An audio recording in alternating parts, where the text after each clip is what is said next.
우리가 경제 뉴스를 보면서 아, 저건 저렇구나 하고 당연하게 받아들이는 것들이 있잖아요. 만약 그게 사실은 일종의 착각이었다면 어떨까요? 오늘은 여러분의 직관을 좀 흔들고 어쩌면 뉴스를 보는 관점 자체를 바꿔버릴 수도 있는 아주 흥미로운 세 가지 경제학적 주장을 한번 파헤쳐 보겠습니다. 자, 그럼 본격적으로 한번 들어가 볼까요? 오늘 다룰 세 가지의 큰 아이디어는 이렇습니다. 첫째, 중앙은행 총재들한테 흔히 붙는 매파니 비둘기파니 하는 꼬리표에 한번 의문을 던져볼 거고요. 둘째, 우리가 경제를 측정할 때 쓰는 그 데이터라는 것 자체에 한번 도전장을 내밀어 볼 겁니다. 그리고 마지막으로 기술 발전과 경제 성장에 대한 아주 골치 아프면서도 재미있는 역설에 대해 이야기 나눠볼게요. 첫 번째 이야기, 바로 차기 연준 의장 후보로도 거론되는 케빈 워시라는 인물로 시작해 볼게요. 사람들이 그에게 던지는 아주 간단한 질문이 하나 있습니다. 이 사람은 흔히 매파, 그러니까 인플레이션을 때려잡는 강경파로 알려져 있거든요.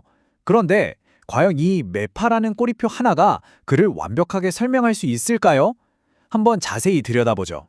먼저 용어부터 확실히 정리하고 갈게요.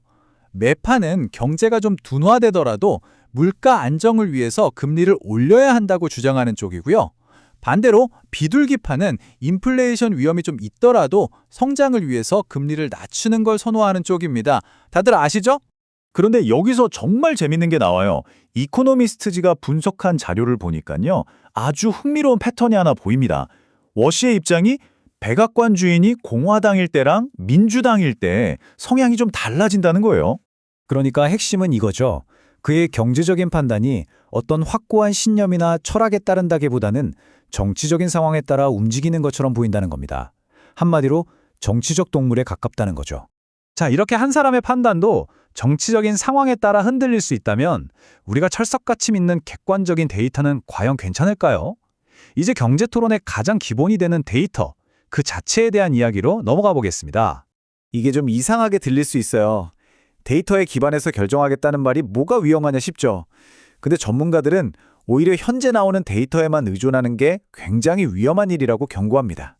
그 이유를 이해하려면 우리가 잘 아는 장님 코끼리 만지기 비유를 한번 떠올려 보면 됩니다.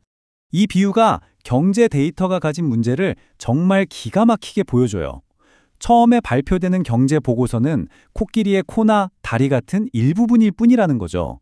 코끼리의 진짜 모습, 즉 전체 그림은 몇 년에 걸쳐서 데이터가 계속 수정된 뒤에야 비로소 드러납니다. 이게 그냥 하는 말이 아니에요. 실제로 2007년 미국 GDP 성장률을 보면요. 맨 처음 발표된 숫자랑 나중에 최종적으로 확정된 숫자 사이에 무려 4%포인트나 차이가 났습니다. 어마어마한 차이죠. 그리고 진짜 문제는 이겁니다. 데이터의 이런 불확실성이 언제 가장 커지냐 하면 바로 경기가 꺾이는 중요한 변곡점, 예를 들면 경기 침체 직전 같은 때라는 거죠. 우리에게 정확한 데이터가 가장 절실하게 필요한 바로 그 순간에 데이터가 가장 우리를 속이기 쉽다는 겁니다. 참 아이러니하죠. 자, 이제 마지막이자 어쩌면 가장 머리 아픈 주제로 넘어가 보겠습니다. 바로 인공지능 시대에 우리가 마주한 생산성의 역설입니다. 자, 이 주장을 한번 보세요. 기술은 우리 삶의 질을 높이지만 반드시 생산성을 높이진 않는다. 아니, 이게 무슨 말일까요? AI 혁명이든 1800년대 철도 혁명이든 우리는 보통 기술 발전 이꼴 경제 성장이라고 생각하잖아요. 근데 그게 아닐 수도 있다는 겁니다. 이걸 이해하려면 우리가 경제 성장의 척도로 쓰는 GDP가 어떻게 계산되는지 아주 간단하게만 짚고 넘어가야 합니다. 자, 여기 붕어빵 기계가 있다고 상상해 보세요. 예전 기계로는 100개를 만들었는데 기술 혁신으로 기가 막힌 새 기계가 나와서 똑같은 재료로 200개를 만들게 됐어요. 생산량이 2배로 늘었죠? 그런데 붕어빵이 너무 흔해지니까 경쟁이 붙어서 가격이 절반으로 뚝 떨어집니다. 그럼 어떻게 될까요? 200개 곱하기 500원, 총 GDP는 예전이랑 똑같습니다. 생산은 늘었는데 GDP는 그대로인 이런 이상한 상황이 벌어지는 거죠. 바로 이게 생산성의 역설을 아주 명쾌하게 보여주는 지점입니다. 우리 삶의 질은 어때요? 당연히 좋아졌죠. 더 많은 사람들이 더 싼 값에 맛있는 붕어빵을 즐길 수 있게 됐으니까요. 하지만 우리가 경제 생산성을 재는 척도인 GDP에는 이 발전이 전혀 반영되지 않는 겁니다. 결국 오늘 우리가 살펴본 세 가지 이야기의 결론은 이겁니다. 정치적 꼬리표부터 시작해서 경제 데이터, 그리고 생산성에 이르기까지 우리가 믿고 있던 현실이 사실은 우리의 생각과 정반대일 수 있다는 거죠. 그리고 이건 우리에게 아주 근본적인 질문을 던집니다.